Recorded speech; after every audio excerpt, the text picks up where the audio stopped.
What's up, y'all? This Trey from 52 Blocks Empire, also known as 52 Blocks ENT. I don't understand how what's his name? Inoue, let's just say Inoue. I don't understand how he won Fighter of the Year. That's hard for me to believe. Fighter of the Year? How? How? Someone explain it to me. Let me know how he won Fighter of the Year. Over Devin Haney? Wait, hold on. Let's not forget Devin Haney. Over Terrence Crawford? No. No. No way. No way. No way. No way. Yeah, he beat Stephen Fulton, who was, I think he was a unified champion. He was definitely champion. He beat Stephen Fulton. Stephen Fulton was my guy too. I was going for him against Inoue, and he surprised me. He demolished Fulton. Great one. Marlon Tapples. Yeah, he was a champion, but nobody really knew of him like that. Definitely, I don't believe he's better than Stephen Fulton. Regardless, those two guys, Stephen Fulton and Marlon Tapples, they are bigger names than Loma and Regis Prograis, who are the two guys Devin Haney beat. Make it make sense. Make it make sense. Devin Haney beat Loma at 135, moved up, then beat Regis Prograis. I don't get it. I don't understand. Terrence Crawford beat Errol Spence, who was at the time a lot of people believe pound for pound the best, if not one of the best fighters in the world. Definitely one of the best fighters in the world. But he was number one on a lot of people pound for pound list. So how did Inoue win Fighter of the Year over those two gentlemen? I don't get it. Something going on with ESPN. Somebody got to explain it to me. Somebody has to explain it to me. I think they already wanted to give it to him. Because, yeah, he got that win, and then he recently fought, what, like 2 weeks ago? And then what? Now they give him Fight of the Year. I don't know. I think that was already they was already gonna give it to him regardless. I think they already had it in their mind that they wanted Inoue to be Fight of the Year. That was it was set up. It was set up. You can't tell me nothing. It was set up. Terrence Crawford. Did y'all see the way he did to Errol Spence? Y'all must ain't see. Y'all ain't see. I guess I was the only one that watched it. Y'all ain't see that fight. Did y'all see what he did to Errol Spence? He destroyed. And Errol Spence is elite. He's great. He's different. And Terrence Crawford did him. He worked him. He gave him that work. I don't know. Maybe I'm wrong. I ain't nobody. I'm just an amateur boxer, who just happened to, know a little bit about boxing. Maybe I'm tripping, but in a way, should not have won Fight of the Year. Who's voting? Who's behind these decisions? Who? What group of people are making are voting for Fight of the Year? I believe boxers, no, not boxers, because they probably vote for themselves, not boxers. But let's say let the fans vote. Let the fans vote. If you work at ESPN, you a journalist or writer, you shouldn't be voting for Fight of the Year. The fans should be voting for Fight of the Year. The fans, because that don't make no sense how he won. Like I said before, I think that was set up. I think that was set up. I think that was set up.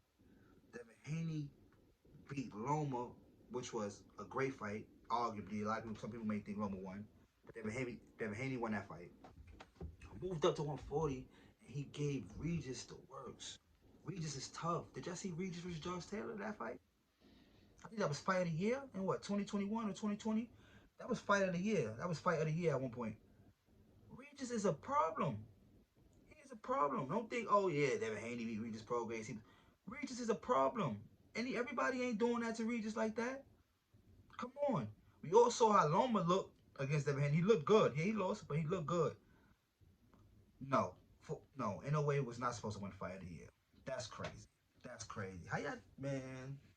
I don't know. I believe Devin Haney should have won it. Him or Crawford. Him or Thomas Crawford. It's no debate. It's no debate. I don't know what's going on with ESPN. ESPN always been on some funny stuff.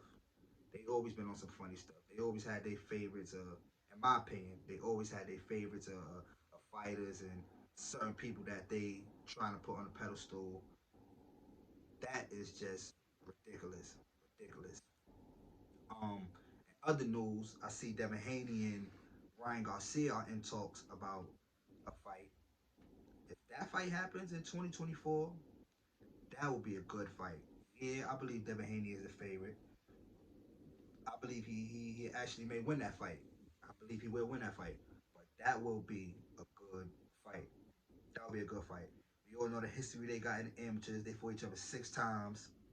So this will be the 7th time in the pros. That will be that fight would sell. That fight would definitely sell. I give it to Ryan. I definitely give it to Ryan for stepping up and wanting wanting that fight and pursuing that fight. I see that he wanted to fight Rody, and Rody on a break right now. Rody Romero, he's on a break right now. I definitely would have watched that fight. Rody versus Ryan. I would tune in for that. I think they're definitely on a somewhat same skill level. No, I believe Ryan is a little more skilled, but that's a fight I definitely would have watched. But if we get Devin Haney and Ryan Garcia, that's even better. Pay per view, that's even better. That's even better. I don't know if it's bigger than the Javante versus Ryan fight, but Ryan versus Haney, maybe just as big, maybe just as big.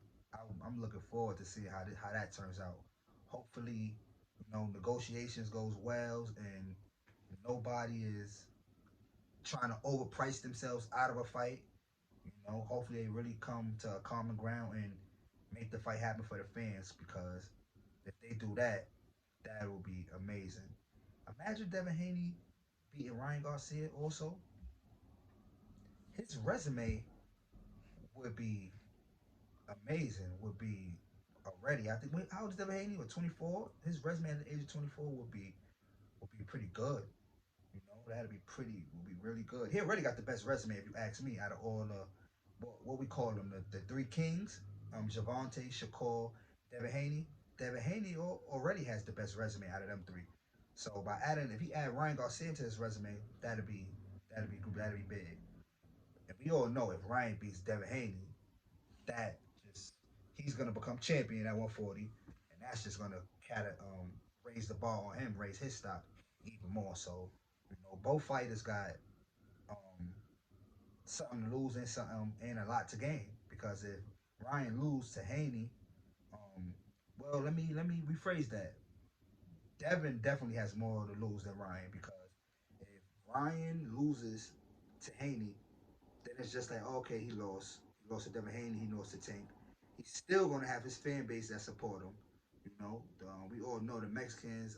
They support each other, win, lose, or draw. That's why, I love their culture as far as that. They support each other, win, lose, or draw. It don't matter how many times you lose, and they still gonna support. Um, that's something our culture need to embrace. Supporting fighters, win, lose, or draw. It doesn't matter if you lose a fight, you still can come back stronger. Everybody can have own their record like Floyd. It's just not gonna happen. It's just not gonna happen. You can still be great with losses on your record. A lot of the top fighters ever lost a fight before, so people need to stop worrying about wins and losses. But yeah, I would love to see that fight. Ryan and Devin Haney. That's just crazy, y'all. I'm sorry, I just can't get over how Inoue won fight of the year. Let me know if I'm tripping, if I'm wrong, if I'm bugging. Let me know what I'm missing. You got Crawford, Devin Haney, Inoue. Inoue won. Something's going on. Something's going on. Um, Subscribe to the channel, like the video. I appreciate y'all for listening to me. I'm out.